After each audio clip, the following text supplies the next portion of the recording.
You guys all got Wi-Fi? Do I have Wi-Fi? Yeah, yeah, it just magically start working on Monday. I got Wi-Fi. Thanks to the man down at the end there, Robert. Thank you, Robert.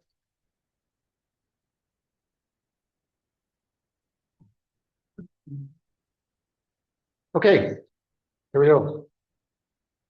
We are 2 chapters away from the end of Genesis and then a beginning of some kind for the next thing. And I'm still obsessed. When we think of this verse, when we think of this chapter here, we're somewhat, I don't know what you want to call it. We have locality bias. We tend to be interested in this chapter with regard to our own little sphere here on Earth. And as I've looked into this more and more, and especially with some of these discoveries that are happening with the James Webb Telescope, and then also with some Christian or with some scientists and philosophers of science who are believers in God and have been arguing for intelligent design for 30 years. There's been a lot happening there too, and the headway that's being made, given the uncertainty that some of the modern discoveries are bringing about. It's really interesting. I think it's really interesting what's going on right now. So that's the reason I've been talking about it, because it all has to do with Genesis 1. But this, what we're interested in mainly is this word right here, the earth. There's this one of the great glosses of all in the entire Bible is, where is it? Let's see. He made the two great lights. Where did he make the stars also? Right here. And the stars. It's this little afterthought for the rest of the universe. Oh man. What a lot of work got, or what a lot of what else you want to call it, productivity got glossed over with 3 words, and the stars. So that's the reason that I'm reading between the lines, right? When you read between the lines, what you find out is that between the lines of Genesis chapter 1, there's a lot happening. There's a lot happening between the lines of every chapter in the Bible almost. Maybe even the genealogies. But so anyway, that's the reason for it. But I in the past, let me hide this stuff here. In the past, I've put this up about at the very beginning of this class on Genesis. I put this up as sort of the bedrock foundational principles of modern metaphysical natural and evolutionary naturalism. If you will, the exclusion zone that science has put itself in its attempt to isolate itself from God. And so with the realm of science in modernity in our time is by definition the realm in which God is not allowed, nor allowed to speak. He does speak, but in their minds, he's not speaking. But the Creator makes himself known. He imposes himself when and where he will. And I think that's happening right now. But anyway, I thought we'd revisit this for a second, since we have 3 weeks to cover 2 chapters, and this is going to be, the one today is going to probably be pretty short. Although every time I say that, we all know what happens. But anyway, these are the what I came up with as sort of the bedrock foundational premises of modern science. And the point of a premises is, since it's the foundation, it's not a proposition that you derive from other propositions, from evidence, or from even really philosophical proof. We believe the Bible, for example, we believe the Bible is inerrant. Why? Well, because we believe the Bible is inerrant, like I just said. Yeah, but why do you believe it's inerrant? Because we believe it's inerrant. So when you try to make proofs for that sort of thing, I'm going to prove to you why the Bible's inerrant. That's a fool's errand. I mean, first of all, nobody's ever going to buy it. All you're doing is you're opening up the world to be able to just keep throwing stones and throwing more doubt every time you say anything. So they keep control of the conversation. You either buy the premise or you don't. Jesus' resurrection is a little different because there's evidence for it. So we can, or not, so we can talk about the evidence for Jesus' resurrection. But anyway, that's the way foundational premises work. And so these here are all foundational premises that exist, that are undergirding science without any either logical proof or scientific evidence, almost by definition. So I was revisiting them. That sounds provocative. I'll have to listen to it next week and see if I agree with what I just said. But if you walk through these, all reality is physical reality, meaning there is no reality that isn't physical. And if all reality is physical reality, all reality is, at least in principle, open to scientific investigation, if you can have the tools available to do it, and it's close enough to be able to study it. But if we could be, for example, if we could be on the other side of the universe, we should in principle be able to study that reality with the tools that we have here. Physical law governs the universe, and that's it. Only physical law governs. There are no outside forces that impose themselves that overrule physical law, change physical law. There is just physical law. There is the natural world from here to the other side of the universe, however big it is, operating under physical law and its constraints. Physical law never changes. The physical laws that at work today were at work at every point in the past. And that's the one, that's the rub, right? That's the one that you either buy that or you don't. You can't, if I say to somebody, show me the evidence that the physical laws at work today were at work just as they are today at every point in the past, what would such physical evidence even look like? And if you can't, if there is no, if at least if even in principle, you can't produce scientific evidence of such a thing, then how on earth is it falsifiable or verifiable? It's just this underlying premise that science operates in. And maybe it has to, because how else could science function at all if the game changes over time? Universe is. You were saying that one you have to believe it or not believe, but isn't that true of All of them. those? Yeah. Yes, all of them. The universe is a closed system. Unlike this room right here, there are forces outside this room that impose themselves on the environment in this room and could at any moment, for example, a car crashing through that door right there from the parking lot. Or piping in electricity from outside.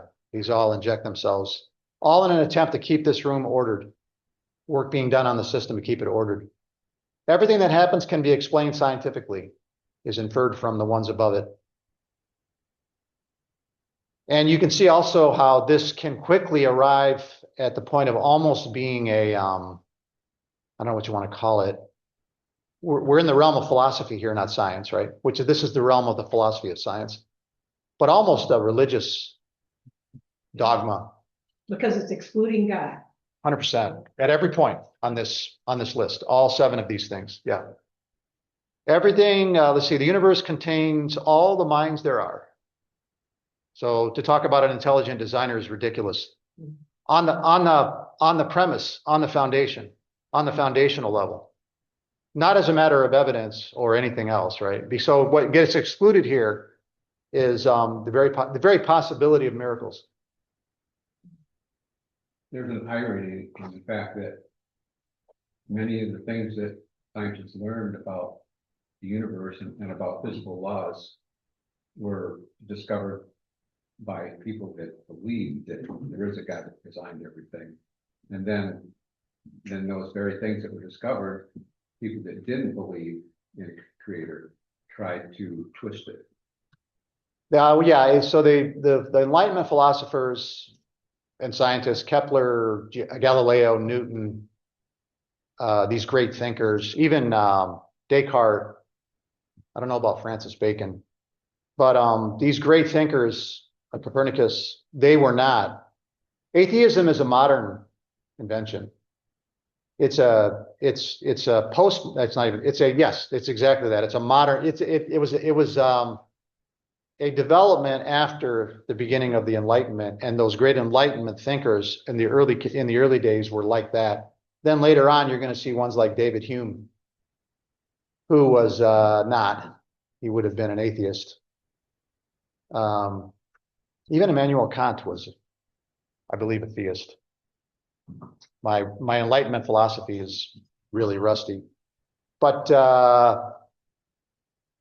that got all overthrown in the 1800s with the arrival of people like Charles Darwin and who was the guy that came up with the geologic age? I forget his name. I think it begins with an L. Somebody can look it up. Who was the first to propose that the universe was billions of years old, not thousands of years old? And so with that, a revolution happened, and a revolution in scientific investigation happened, and along with it, the foundational premises. It used to be called natural theology. Science did. It was the study of God's creation.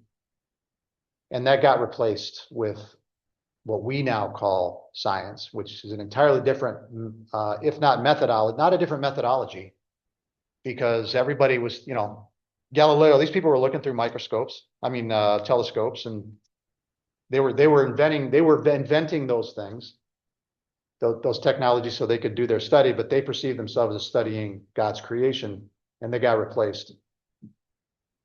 And so here we are. But anyway, and then the last one, all life descended from a single common ancestor, which is really trouble today. Really difficult, because we not only can't say anything about that single common ancestor, we have absolutely no idea how it could have arisen. To the point where there are still scientists, in case you think that the case has been settled on chemical evolution on this planet, there are still scientists, including Richard Dawkins, who have said in the relatively recent past that maybe life came from another planet, which simply moves the problem off to another planet.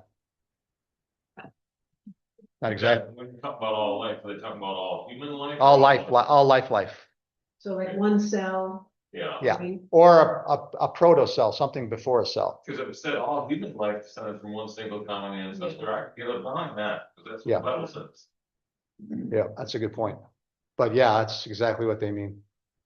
So I've kind of taken this up again. I'm reading a couple of books right now in light of all this. But anyway, I'm interested in this one here, particularly number 3. But this foundational premise of modern science, that all reality is physical reality, that the universe is a closed system that accepts no inputs from outside of it. Certainly not any non-physical inputs. And so I was looking around, and I was looking at this article. Is the universe infinite? New evidence challenges our cosmic understanding. And in the world of popular science, they can get kind of careless with saying things like the universe is infinite. But the universe's infinite nature remains cosmology's greatest puzzle. So are they saying that it is infinite and it's a puzzle, or whether it's infinite, it's a puzzle? After a century of observations and theoretical advances, cosmologists can confidently say that the universe is infinite or not.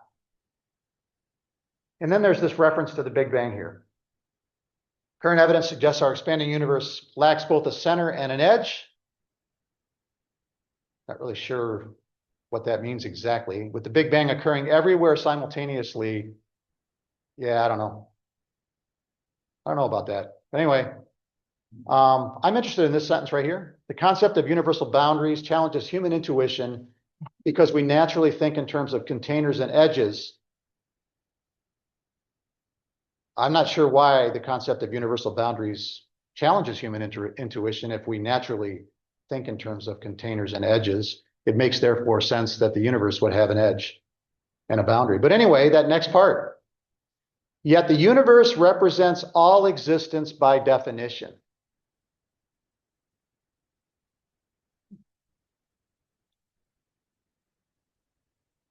Physical all reality is physical reality. The universe contains all the minds there are. The universe is a closed system. Or the universe represents all existence by definition. No defense of it, no evidence for it. This brute foundational premise that is unquestioned and unquestionable within the realm of science, because modern science has been defined this way. Whether it will continue to be defined that way is another question. But at this point in history, every one of these, every scientific paradigm looks like it's unshakable and unbreakable right up until the moment that it gets shaken to its foundation and breaks apart. Like the Soviet Union in 1990. It seemed unbreakable if you lived through that.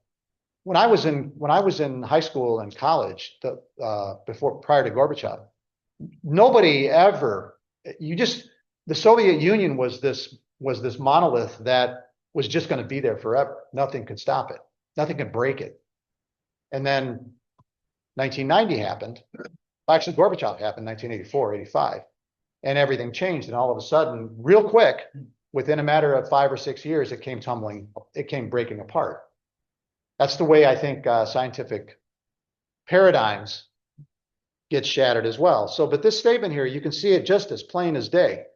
No scientist, no atheistic scientist, every atheistic scientist is going to look at that statement and say, "Yep, that's right." Are you going to try to disagree with me? Don't you dare. This is science. And it kind of has to be. Because how do you do science if you have a guy tinkering a guy? If you have a God tinkering from the outside anytime he wants, you can't tell what he did. So this is NASA. NASA Space News. Who is this writer? But look how comfortable.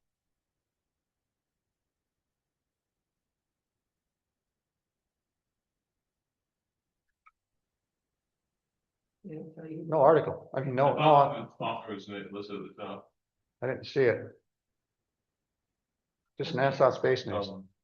But look how comfortable he is writing this in print and not the slightest bit concerned that anyone might challenge it.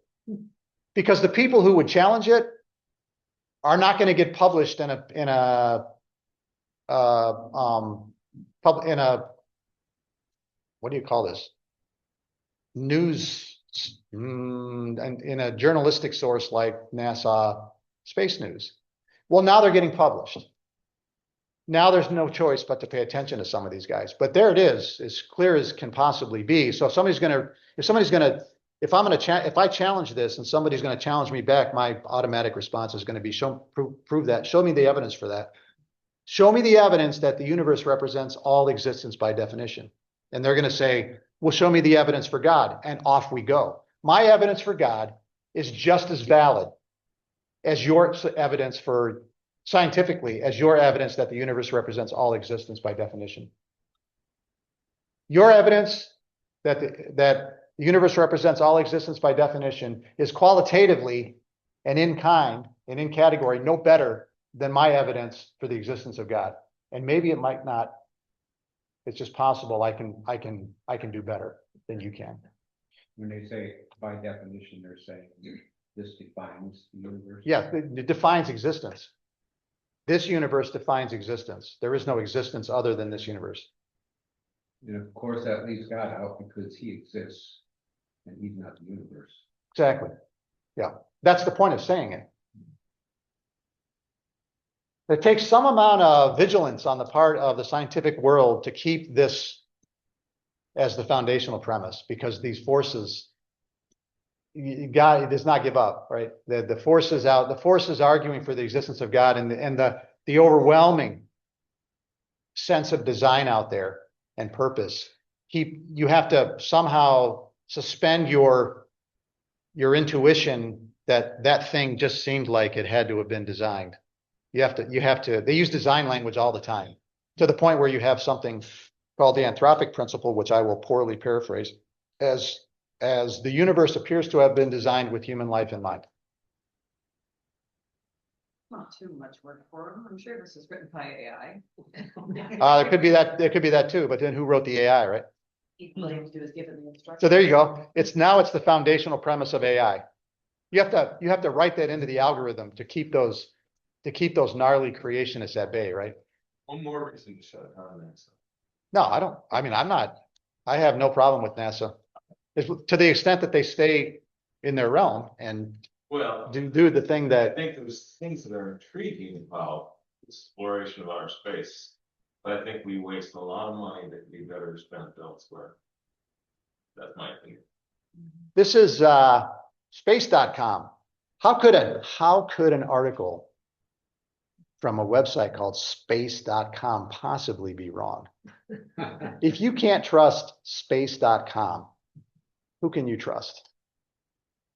Same issue, infinite universe and so forth. There is no outside of the universe because outside implies existence, even an empty one, but the universe is by definition all there is. Now, maybe this is the same author, but I doubt it.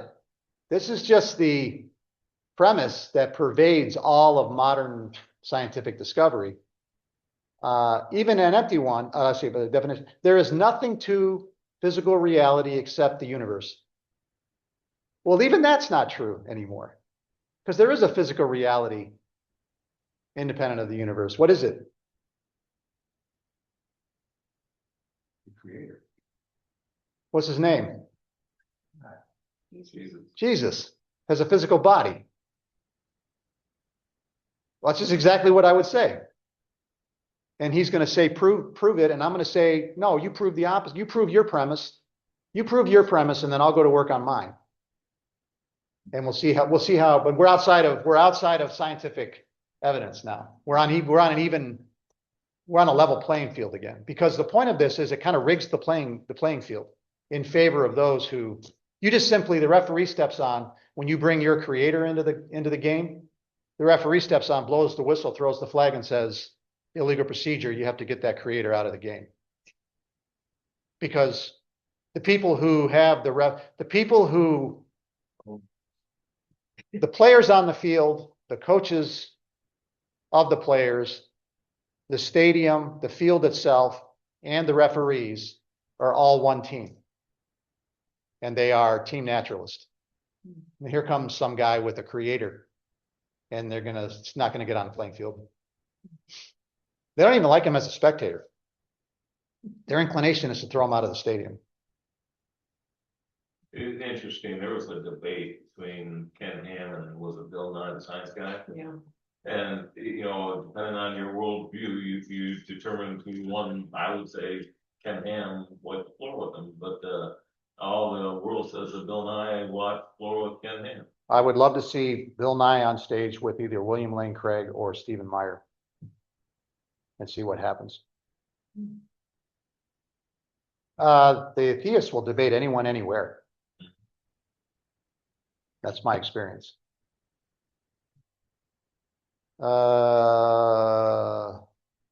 Let's see, the last sentence. If there was an edge, you could imagine working hard enough to get outside the edge, but that's not possible. There is no outside. There is no side. There is just the universe. It's just this philosophical premise that is not allowed to be questioned, but the design people are not giving up, and they can't be ignored anymore. Their writings are being published by, they've got their own degrees from Cambridge and Oxford and University of Chicago. They're writing and they're going, hey, if you're going to publish that guy, you got to publish these guys too, because look at that writing. Sure enough, they're starting to get, they are now published, and not by little Christian books. They do publish for Christian books, book publishing houses, but they're published by big publishers. So the gatekeeping is failing. The gatekeepers, the publishing houses and so forth, Oxford, Cambridge, and some of these, across the spectrum, when you think of the gatekeepers, national science organizations and so forth, that gatekeeping is, in my view, unraveling, and in flows the design people throwing stones, big stones that are hitting targets. But there it is. I just thought, if you thought I was overstating the case, on the contrary, these are dogma. This is dogma. This is dogma right here. This is almost religious dogma. That there's no outside truly is being replaced by. There's no outside the creator and his creation because he is eternal. and infinite. Yeah, I've always had trouble with the word infinite. They toss it around. They're toying again because of the James Webb Telescope discoveries and these galaxies that are impossible to exist because the universe wasn't old enough at the time to produce them because of the way they understand physical law to exist. So they're toying again with these weird notions like multiverses. They're really separate universes colliding with each other.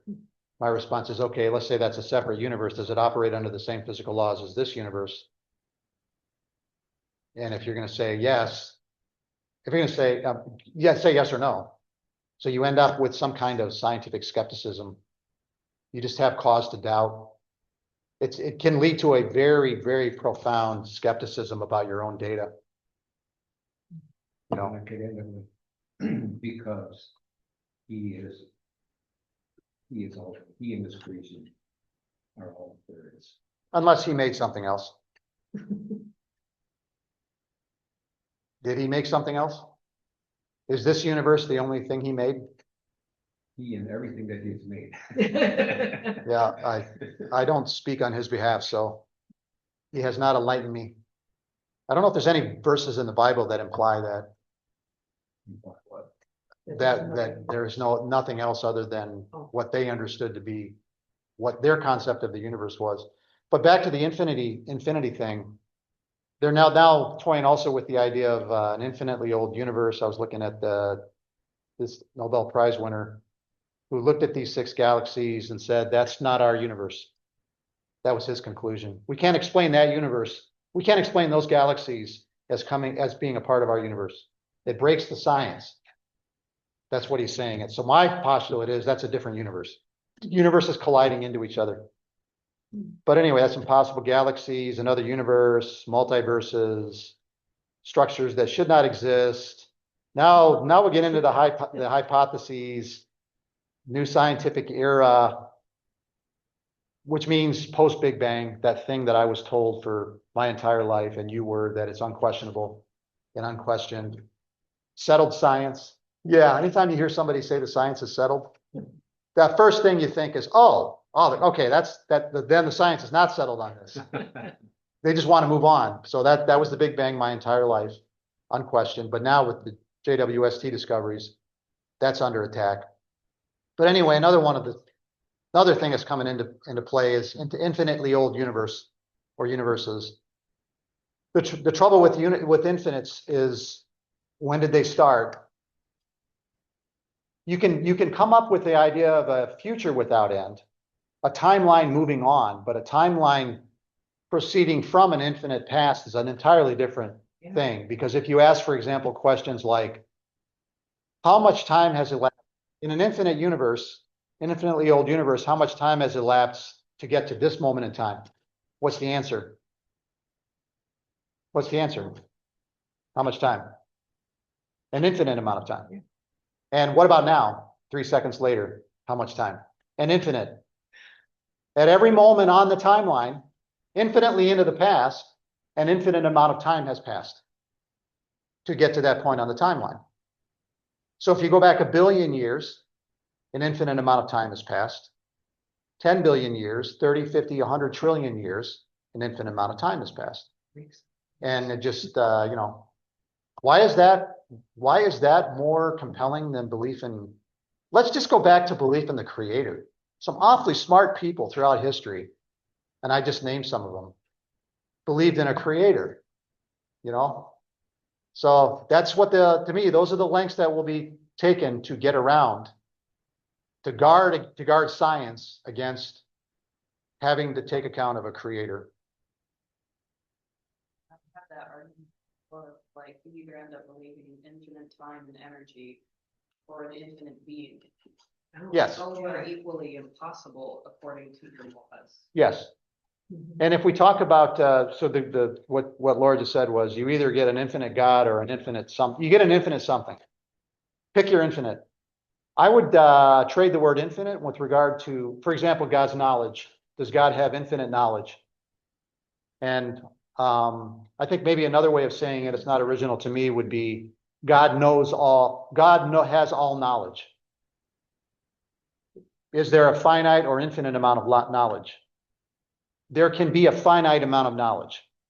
Whatever the case, God has all knowledge. He knows all true propositions. That's what There's omniscience means. Yes. Functionally speaking, just say infinite, like she did. Is God is everywhere at once? Is he infinitely big? No.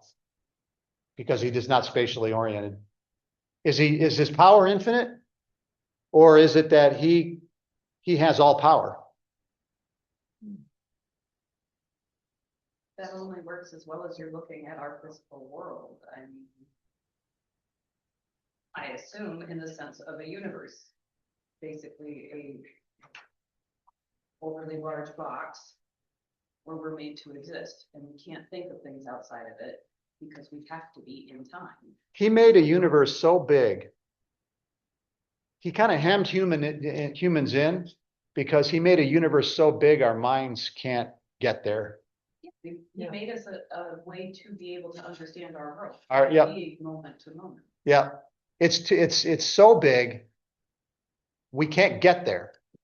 And we're trying through these technologies to get there and explain it all. This is the pursuit of a theory of everything, right?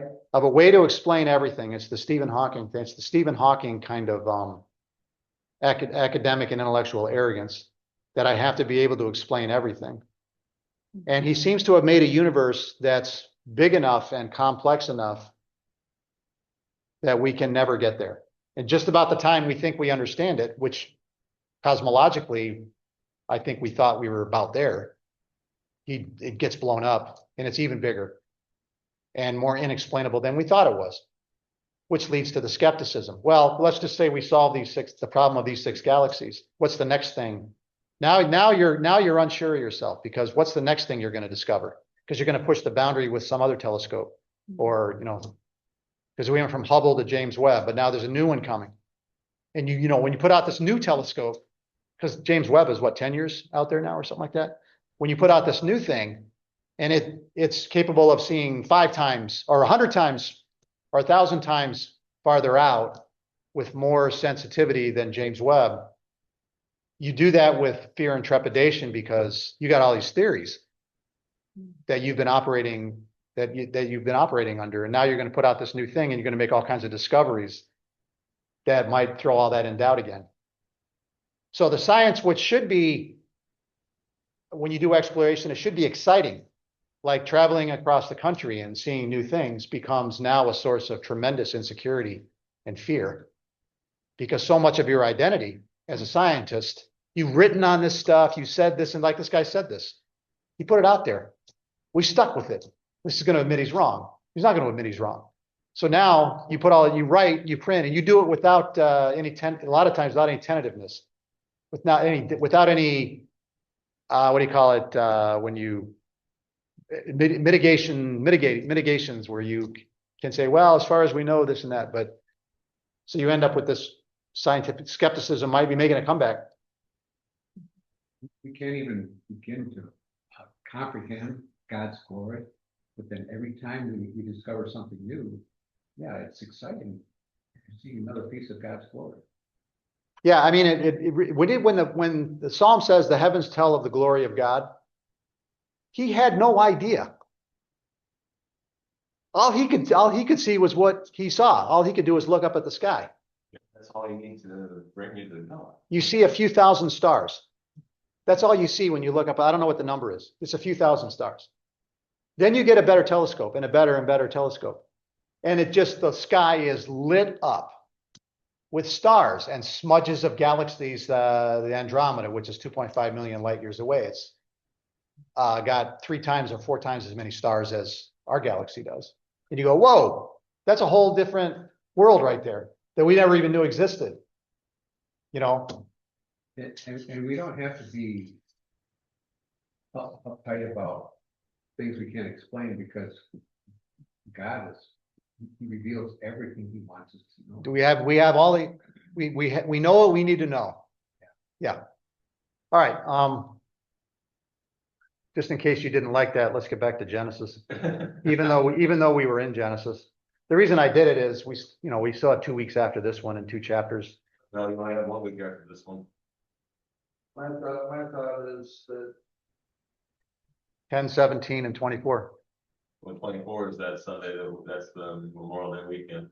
It's the next one, isn't it? No. Memorial Day is the 25th. Whoops. Let's, Memorial Day is the 25th, let's move on. Let's move on. I thought this whole thing is, it just shows that man's hard people. And it proves Psalms 14:1, 53:1, it says the fool and 17 heart, there's no God. Fool has said in his heart, there is no God. Very true. There is also a foundational premise of the theological world. The fool has said in his heart, there is no God. Genesis chapter 49, we have now settled into Egypt. The family is settled into what will eventually become a life of slavery, harsh slavery, but for the moment is a happy ending, or at least a termination point for the book. And now Jacob, who is about to die, is going to go through the blessings of the sons. So Joseph has already brought in his 2 sons, in case you missed it. Joseph has already brought in his 2 sons to receive a blessing. Talk about priority. Yeah. To receive a blessing before the other 11 sons are even blessed. It's not like the blessing on Ephraim and Manasseh is as a part of the blessings of chapter 49. They're taken separate and apart and prior to these blessings. So there's the priority of Joseph.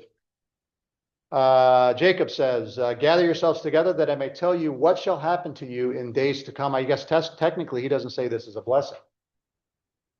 He's simply, this is what's going to happen. So in a sense, he's going to outline this map or elements of it. Do I keep hitting the escape button? Because my floating controls keep coming back.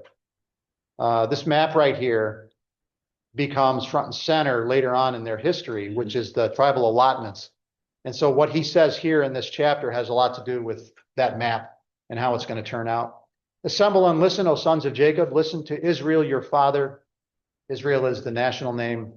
Starts with the firstborn and he proceeds on through. Reuben, you are my firstborn. We've got a couple of stories of Reuben.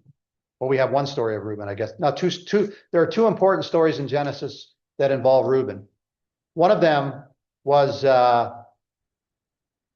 he was the one, there's only one. Well, anyway, one important story, which is with the Jacob's, I don't know what you want to call her, wife, the maidservant of Rachel. So he didn't get away with that. Reuben, you are my firstborn, my might, and the first fruits of my strength, preeminent in dignity. That's a strange word. Preeminent in power, unstable as, now here is the other side of it. Unstable as water, you shall not have preeminence because you went up to your father's bed, then you defiled it. He went up to my couch. So I don't know whether all these brothers are standing around while this is going on and listening to this, but I think the children of the concubines would say, yeah. so that's Reuben. The allotment will look like this. Here he is down here. And I think that basically goes away. Reuben will get absorbed into Gad. Essentially, it will disappear eventually. These allotments will all happen, let's call it in about right at the turn of the century, 1400. If you believe the Exodus was 1446, give it 40 years plus 7 to get the conquest done, you're right around 1400 BC. So, we're talking 600 years from now. And this is Or something. Bay Jordan, correct? This is Jordan, yeah, or Transjordan, sometimes it's called. This is the Jordan River. So when they talk about beyond the Jordan during Jesus' time, that's this territory here. Simeon and Levi, you are brother. Simeon and Levi are brothers. Well, that's just stating a true thing, so it's not off to a good start. Weapons of violence are their swords. Let my soul come not into their counsel. My glory, my glory, be not joined to their company. For in their anger they killed men, and in their willfulness they hamstrung oxen. I don't remember that as part of the story, but he remembers it. Cursed be their anger, for it is fierce, and their wrath, for it is cruel. I will divide them in Jacob and scatter them in Israel. So what did they do? They killed Shechem, the whole community of men, Why did they slaughter the men of Shechem? because the rape of Dinah. And who was Dinah? Which is- So it's their sister, all under Leah. Yep. A lot of family intrigue going on here. But they did not take Shechem. They moved on to Bethel. It was like a foreshadowing of the conquest 600 years earlier, or however many 100 years earlier. But that's they're blessed. They don't get a blessing. They get a curse. Obviously, the first three are cursed. So Simeon, when the allotments happen, Simeon, I think this is kind of guesswork. They ended up here, but this territory will disappear and it will just be Judah. And eventually you'll just have a kingdom of Judah after Solomon dies. You'll have a kingdom of Judah in the south and a kingdom of Israel in the north. And oftentimes the kingdom of Israel is referred to as Joseph in the prophets. Or Ephraim. Judah. Now look at the links. Look how much text he gets. 8 through 12. Judah, your brothers shall praise you. Your hand shall be on the neck of your enemies. Your father's son shall bow down to you. Well, who got prophesied to who was going to bow down to who earlier in the book? Joseph. They're gonna bow down to Joseph, Judah was going to bow down to Yeah. Joseph. which he did. Now, the brothers were all going to bow down to Joseph. Now, going forward, the brothers are going to, all the other tribes are going to bow down to Judah, and that's exactly right. What tribe will David come from? Judah. He will be anointed king over Israel first in Hebron, which is right here. Then after the conflict, after Saul is killed by the Philistines, he will arrange with Saul's captain, the commander of his forces, Abner, to become king over all Israel, for which Abner will be killed by Joab, who was David's captain of the army, who was not going to tolerate that because David did not like Joab. So it's a pretty good hint that Abner was going to become the captain of the army and Joab was not having any of that. Joab was a loyal but ruthless servant of David and the family. This is family. Okay, Judah is a lion's cub. Why a cub, I wonder? From the prey, my son, you have gone up. He stooped down, he crouched as a lion and as a lioness. Interesting. Who dares rouse him? So that's the what do you call it? The nature of Judah. Judah is at the forefront militarily in terms of tribal authority and in terms of military prowess, including David and then Solomon. That's all going to be Judah. Then a very debated verse, the scepter shall not depart from Judah, nor the ruler's staff, this is ESV, from between his feet until tribute comes to him, and to him shall be the obedience of the peoples. So we're back to bowing down. So this whole passage is infused with this idea of kingship, preeminent kingship, people and nations bowing down, military prowess and so on, a conquering king, victorious king, that sort of thing. They translate this word tribute. Let's go ahead and look at some other, let's go ahead and look at some other translations. Here's the New American Standard down here.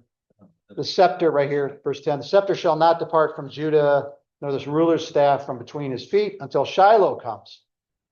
To him shall be the obedience of the peoples. Interesting. Shiloh, what is Shiloh? Well, city in the northern tribes. Shiloh was a city. Is it on this map? See it off the top of my head. I think it's up here in Manasseh. Basically the first It's in that region. place where the Just tabernacle, building up here. Right here. was put when they Yeah. first come into land. When the conquest happens, the tabernacle had always been mobile, and when they land in the conquest, it will be set up at Shiloh. Yeah. So every other occurrence of that word, Shiloh, refers to this city in the Bible, except this one right here, which city didn't exist yet. Because there was no tabernacle yet there to set up in. And so the word means, they're saying, ESV is saying tribute. We're back to kingship. So let's look at a couple of others. But it could Also also reference mean, Christ. it could, to Christ, in fact, Christ is part of. NIV says, until he to whom it belongs shall come. Yeah. So here's the NIV. Scepter shall not depart from Judah, or the ruler's staff from between his feet until he to whom it belongs shall come. And so you can see the translators fishing around for a quizzical word, try to figure out what was meant without, here's the important part, without reading their Christian theology back into the passage. Right. Because nowhere in the New Testament or in the Old Testament is this passage applied to Jesus. It's just, you're going to have this archetypal king descending from Judah a couple thousand years later. And so it just has this prophetic sense to it that there's a king coming. He's a king, Judah's a king, but then there's going to be a king. But it could also just be David.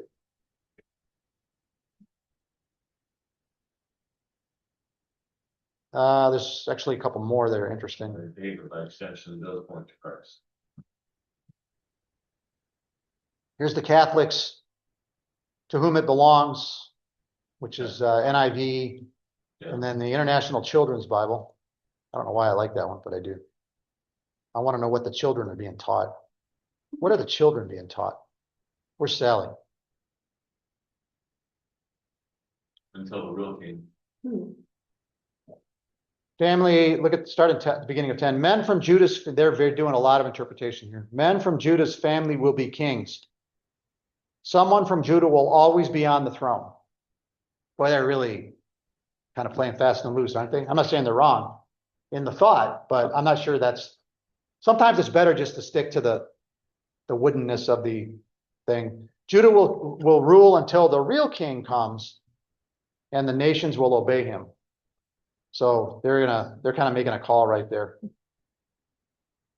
But yeah, it's highly debated. Just be careful. I'm not saying it's not ultimately about Christ, but this is all you get. You just get the occurrence of this word Shiloh, which can mean tribute, peace.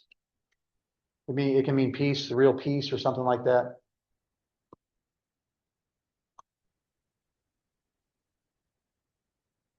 That's my prophetic skepticism. I'm careful about. I'm a true conservative. I can't say it for sure. I don't like to say it. If I do say it and I'm unsure, I say that I'm unsure, which is what I'm doing right now. Binding his foal to the vine, verse 11, and his donkey's colt to the choice vine.